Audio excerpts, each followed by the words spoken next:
You ask Tiger to solve. This deals with linear equations with one unknown. The final result is x equals -4. Let's solve it step by step. Simplify the expression. Simplify the arithmetic. Group like terms. Multiply the coefficients.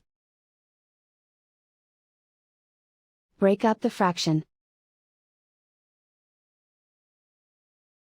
Expand the parentheses. Multiply the coefficients.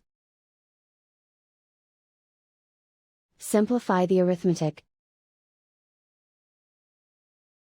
Expand the parentheses.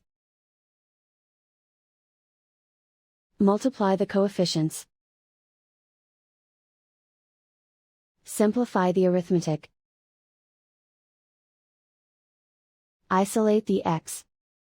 Multiply both sides by 105x plus 420.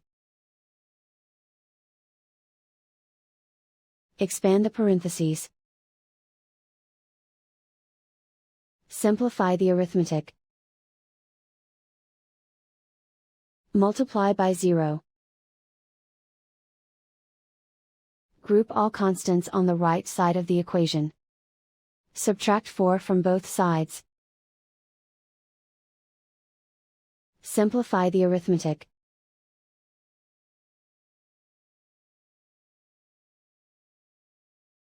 And so the final result is x equals -4.